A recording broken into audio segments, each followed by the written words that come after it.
Here's the economic update for March 9th, 2026. I'm going to start down here with U.S. jobs. On March 6th, we found out that we lost 92,000 jobs in February. The jobs in January were further revised down by 4,000 jobs. In December, we had a major negative revision down by 65,000 jobs, so we're now at negative 17,000. We're not really creating jobs month over month on average at this point.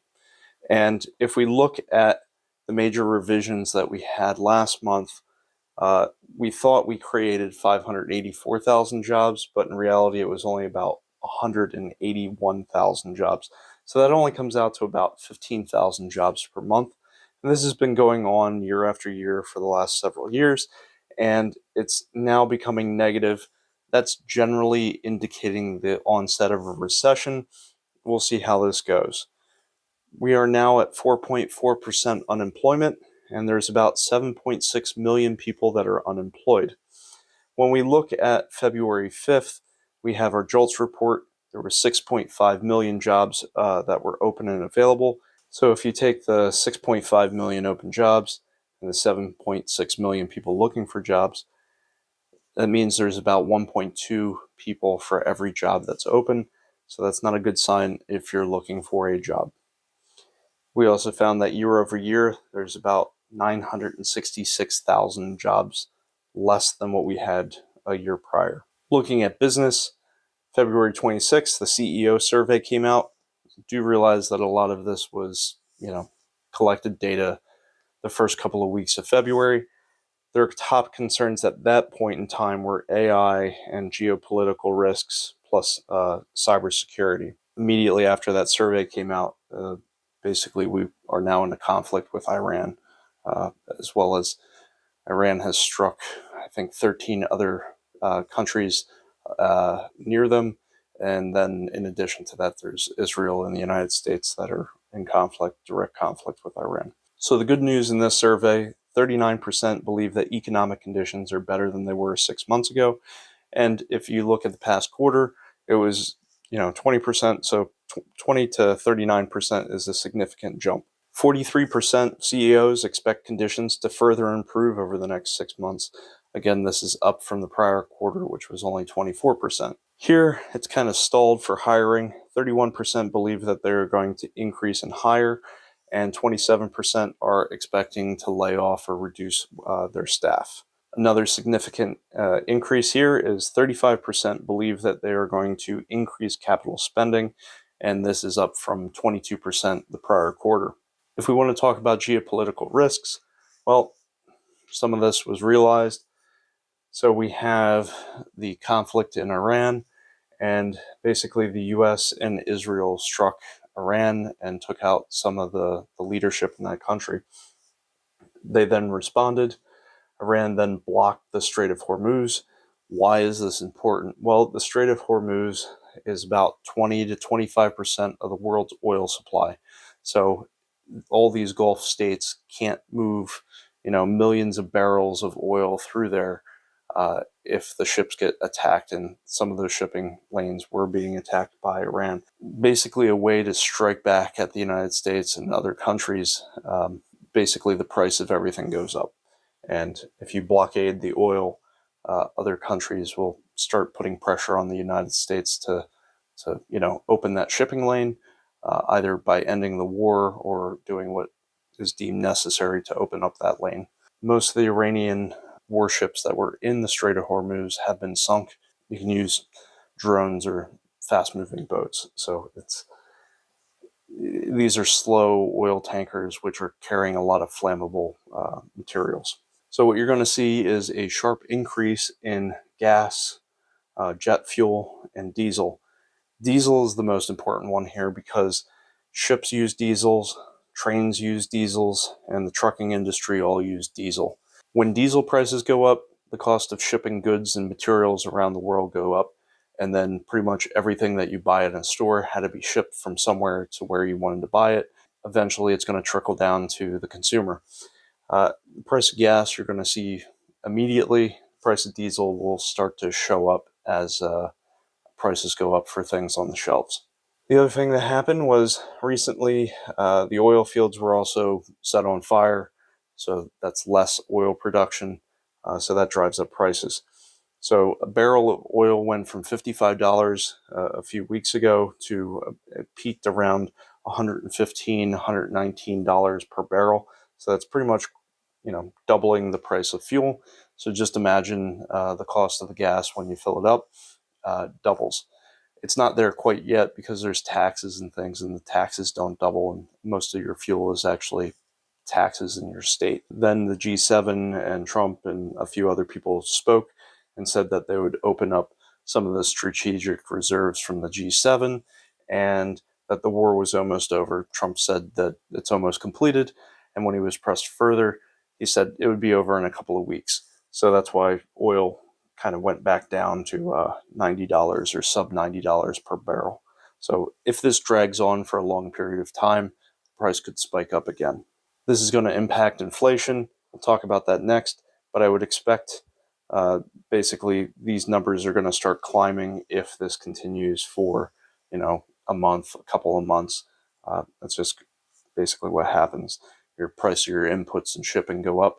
So then the producer price index will likely go up, and then followed by PCE and CPI. If a country was trying to control another country, they could go after basically their energy supply. And China uses about 10.4 million barrels of oil per day. And if you look where that comes from, 1.4 million barrels comes from Iran. 3.7 million barrels goes through the Strait of Hormuz, not including Iran. And if you went after, say, Venezuela oil fields and you controlled that, that's about 0.4 million barrels per day. So just between Iran and Venezuela, that's 17% of the supply to China. If you talk about Iran, the Strait of Hormuz, which is basically the Gulf states, and Venezuelan oil, you're talking about over 50% of all energy consumed, or at least oil consumed by China. So if you controlled that, you would have a lot of control over another economy or another country. This is just speculation. Most economies are really controlled by energy. If you don't have energy or oil to make plastics and products and the energy going into factories, you can't really produce much.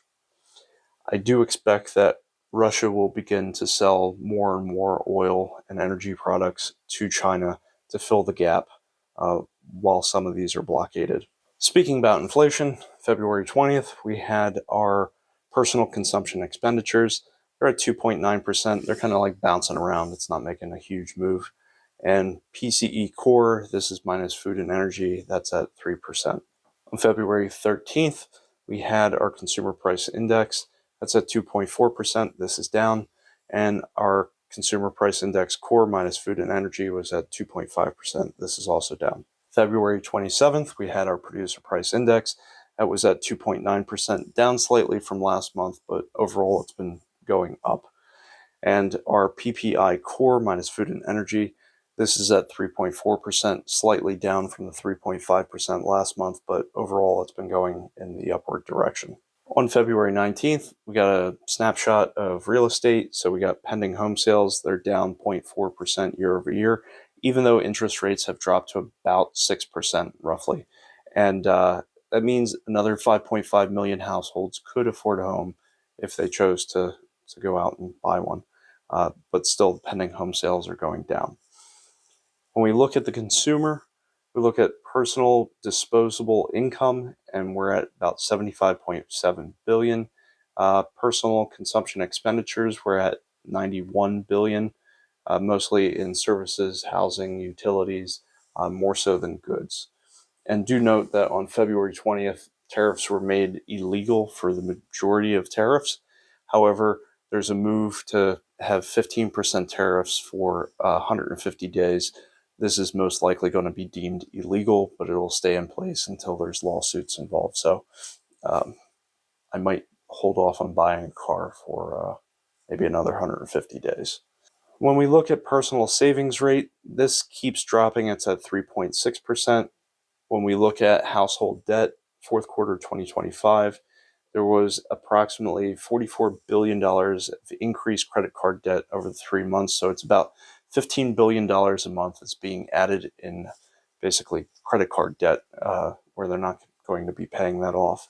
And then we're also finding that the 90 plus day delinquent debt, credit cards are now at the highest rate since they've been in 2009 through 2011. When we look at the index of consumer sentiment, month over month, slightly positive. Year over year, we're down 12.5%. Current economic conditions, up 2.2%, but we're down year over year of 13.9%. Looking at the index of consumer expectations, we're down 0.7% month over month and down 11.6% year over year. One thing to note here, when we got our retail sales, they were very flat in December. So they were 735 billion versus November of 735.1 billion. So sales around the holidays were not really as good as what people were hoping for. Our GDP first quarter of 2025, we had minus 0.5%, not good. We recovered in second quarter at 3.8%. Third quarter of 2025, we're at 4.4%. Fourth quarter of 2025, 1.4%. First quarter of 2026, current estimate this past week was 2.1%. Do recall that GDP is consumer spending, your investment, government, your exports minus your imports.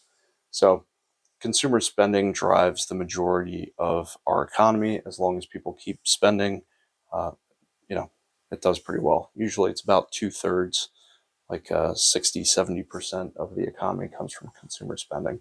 Manufacturing in February, we got the ISM. Our first month of new orders growth was in January. So we have manufacturing and the economy starting to grow again. When we looked at leading economic indicators, we found that they were declining through December, but they were not triggering a recession warning just because they were negative, but not severely negative. We're seeing that there's projections of weaker growth through early 2026. If you look at the coincident economic indicator, they're continuing to grow just at a slower pace.